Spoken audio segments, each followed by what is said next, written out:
नमस्कार, जय जोहार साथियों। आप देख रहे हैं छत्तीसगढ़ तक। मैं हूं आपके साथ पूजा शर्मा और मेरे साथ है मेरे सहयोगी मयंक ठाकुर।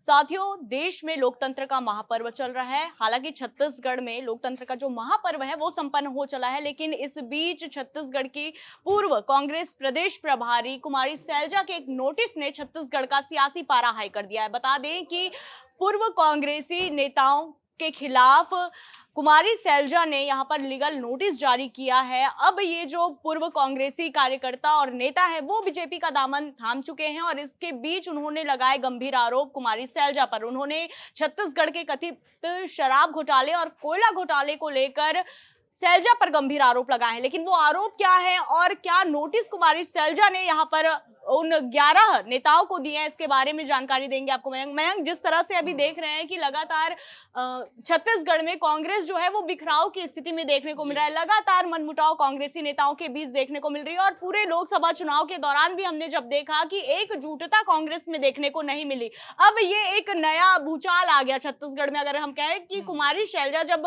साल 2023 का विधानसभा चुनाव हुआ, इसके जो रिजल्ट निकल कर सामने आया और कांग्रेस को करारी हार का सामना करना पड़ा और इसका ठीकरा नेताओं ने फोड़ा, खुद नेताओं ने कुमारी सैलजा पर फोड़ा। यानी कि आरोपों से घिरी रही कुमारी सैलजा। किसी ने उन्हें फोटो खिंचाने वाली प्रदेश प्रभारी कहा, तो किसी ने कहा कि जो पैसे देते हैं उनको इन्होंने यहाँ पर टिकट दिया और यही कारण है कि कांग्रेस को हार का सामना करना पड़ा। इस तरह के गंभीर आरोप लगे सैलजा पर। और अब एक बड़ा मामला निकलकर सामने आ रहा है चालू चुनाव के बीच, जब सैलजा इस तरह से लीगल नोटिस भेजने की बात कहती हैं। क्या है पूरा मामला और क्या कुछ यहाँ पर जो नेता हैं जिनके ऊपर ये आरोप लगे हैं, जिनको ये नोटिस भेजी गई है, उनका क्या कुछ कहना है? बिल्कुल पूजा, जिस तरह से कुमारी सैलजा जो है छत्तीसगढ़ में प्रदेश कांग्रेस की प्रभारी थी और जिस तरह से प्रदेश प्रभारी रहने के दरमियान जो है छत्तीसगढ़ में कांग्रेस की सत्ता से पूरी तरह से बेदखल हो जाती है कांग्रेस, उसके बाद पूरी तरह से छत्तीसगढ़ में कांग्रेस में बिखराव के हालात बने हुए हैं। सबसे बड़ी बात है वहां पर छत्तीसगढ़ में जो प्रदेश कांग्रेस के प्रभारी वो भी सचिन पायलट को बना दिया गया, यानी उनका प्रभार भी हट चुका है। बावजूद उसके अब इस लोकसभा चुनाव के बीच में ये पूरा मसला क्यों सामने आता है,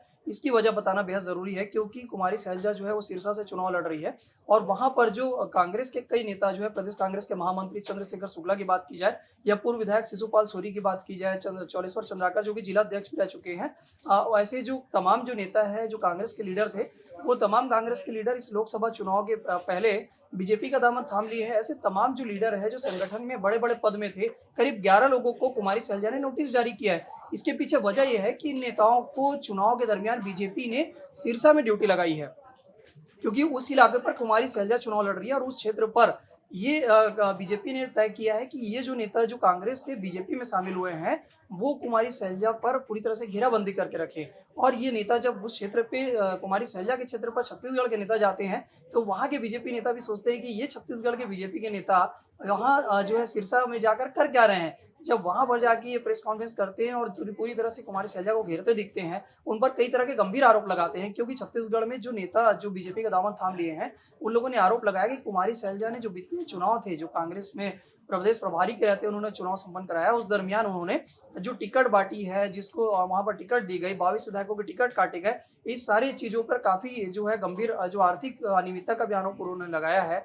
ये गंभीर आरोप को लेकर पूरी तरह से कुमारी सैलजा भी काफी जो है वो काफी गंभीर जो है वो मुद्रा में दिखी और हमने कुमारी सैलजा ने काफी जो है इसे लेकर अग्रेसन की भूमिका निभाई है और उन्होंने लीगल नोटिस भी जारी कर दिया। हमने देखा कि 11 नेताओं को उन्होंने लीगल नोटिस भेज दिया है और 2 दिनों के भीतर अगर जवाब ये नेता नहीं दिए तो उन्होंने जो लीगल एक्शन तक की बात कह दी। लेकिन इस बीच सुनाना बेहद जरूरी है कि आखिरकार वो लीडर जो है जिनको नोटिस जारी किया है उन्होंने भी इसका करारा जवाब दिया है। हम सुनाते चंद्रशेखर शुक्ला ने, जिनको नोटिस जारी किया गया है, उन्होंने क्या कहा। माननीय कुमारी सैलजा का लीगल नोटिस प्राप्त हुआ है और हम लोग छत्तीसगढ़ से सिरसा भारतीय जनता पार्टी की मोदी जी की रीति नीतियों का प्रचार करने आए हैं और छत्तीसगढ़ में वो सभी घटनाएं घटित हुई हैं उसकी वास्तविकता बताने आए, लेकिन अपनी हार से वो बौखला गई है और इस बौखलाहट में खींच में उन्होंने हम लोगों को लीगल नोटिस भेजा है।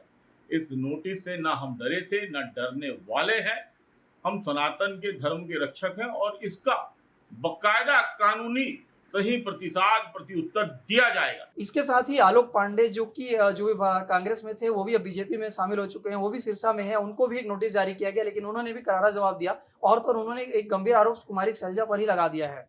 सुनते आलोक ने क्या कहा। सिरसा से कांग्रेस प्रत्याशी जो कि पहले छत्तीसगढ़ की प्रभारी थी उनके द्वारा मुझे एक लीगल नोटिस प्राप्त हुआ है। लीगल नोटिस में मुझे कहा गया है कि मैंने जो उनके ऊपर आरोप लगाए हैं उनका वो तथ्य प्रेषित करें, वरना वो मेरे ऊपर कार्रवाई करेंगे। मैंने सारे तथ्य रखे हुए हैं। चूंकि वो अपनी हार से घबराई हुई है, चूंकि उन्होंने कार्यकर्ताओं का अपमान किया है, चूंकि उन्होंने कार्यकर्ताओं के साथ में जो बदसलूकी की है, जो कांग्रेस पार्टी के जो खोखले वादे रहे वो हम जनता के बीच में लाए। मैंने सर्वश्रेष्ठ मेंबरशिप की थी, मेरा अधिकार था कि वे मुझे टिकट देती, वे मुझे प्रदेश कांग्रेस कमेटी में डेलीगेट बनाती। मुझे छोड़ करके उन्होंने पैसे लेकर के, पैसे वाले लोगों को, जो कि ना ही मेंबरशिप किया जिन्होंने, ना ही किसी प्रकार की एक्टिविटी में रहे, ऐसे लोगों को बनाया, ऐसे लोगों को टिकट दिया। लगातार 22 विधायकों का टिकट काटा गया, फर्जी सर्वे कराए गए। ये जो हमने आरोप लगाए ये बिल्कुल सत्य हैं और इसका हम सबूत भी देंगे और लगातार जन जन तक उनके ये बातें हम पहुंचाएंगे। धन्यवाद। इनके जवाब पे जो प्रदेश कांग्रेस छत्तीसगढ़ प्रदेश कांग्रेस के जो मीडिया प्रभारी हैं सुशील आनंद शुक्ला, उन्होंने इन दोनों के आरोपों को जवाब देते हुए कहा है कि ऐसे नेता जो बीजेपी में शामिल हुए हैं उनके कांग्रेस में खुद पूछ परख नहीं थी, वो कांग्रेस को भीतर से नुकसान पहुंचा रहे थे। इस तरह का आरोप जो है सुशील आनंद शुक्ला ने कुमारी शैलजा के पक्ष में रखते हुए कहा है। तो वो सुनाते हैं सुशील आनंद शुक्ला का बयान। कुमारी शैलजा के नेतृत्व में कांग्रेस पार्टी ने छत्तीसगढ़ में बेहतरीन प्रदर्शन किया। निश्चित तौर पर हमारी सरकार नहीं आ पाई, लेकिन अच्छे योग्य लोगों को उम्मीदवार बनाया गया। अब ये ऐसे लोग हैं जिन्होंने किसी कारण से कांग्रेस में रहते हुए कांग्रेस पार्टी के साथ धोखा किया था। अब ये भारतीय जनता पार्टी में गए हैं तो कांग्रेस के नेताओं को गाली बकेंगे, उनके खिलाफ अनर्गल बयानबाजी करेंगे, तभी इनकी प्रासंगिकता रहेगी।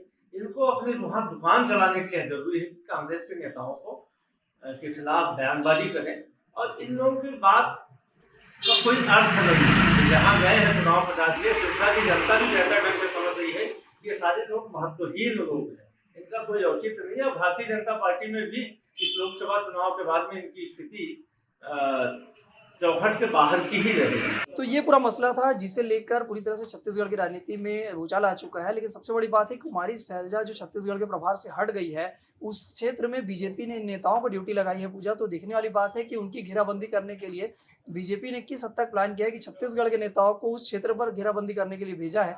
निश्चित तौर पर कुमारी शैलजा के लिए मुश्किल बढ़ाने वाला फैसला कांग्रेस का माना जा सकता है।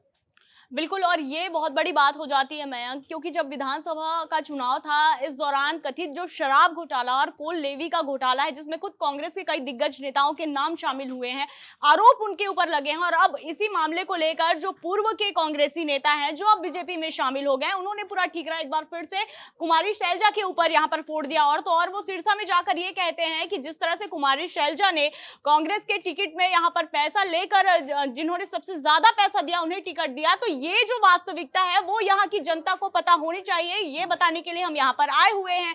अब कुल मिलाकर देखा जाए, जिस शिशुपाल सोरी को लेकर यहाँ पर सुशील आनंद शुक्ला इतने बड़े आरोप लगा रहे हैं कि जिनकी खुद कांग्रेस में पूछ परख नहीं थी, उनके बयान से कोई फर्क नहीं पड़ता, तो अगर आप देखेंगे कि जब कांकेर में उनका टिकट काटा गया विधानसभा चुनाव में, तब यही कांग्रेसी नेता थे जब ये कहते थे कि शिशुपाल सोरी काफी मिलनसार है, शालीन स्वभाव के हैं, उनकी उम्र हो चली है और वो खुद चुनाव नहीं लड़ना चाहते और वो बिल्कुल कांग्रेस का सहयोग करेंगे। तब उनकी भर भर कर तारीफ की जाती थी। लेकिन अब शिशुपाल सोरी ने कांग्रेस का दामन छोड़ दिया और अब आ गए बीजेपी में, तो अब उनके ऊपर फिर से इस तरह से गंभीर आरोप लगने लगे हैं। हालांकि अब ये देखने वाली बात होगी कि इन आरोप प्रत्यारोप के बीच इसका कितना असर लोकसभा चुनाव पर पड़ता है और इसका फैसला 4 जून को जब रिजल्ट आएगा तब हो जाएगा। तो फिलहाल साथियों अभी के लिए इतना ही। छत्तीसगढ़ से जुड़ी ऐसी तमाम खबरों से अपडेट रहने के लिए देखते रहिए छत्तीसगढ़ तक। जय जोहार, नमस्कार।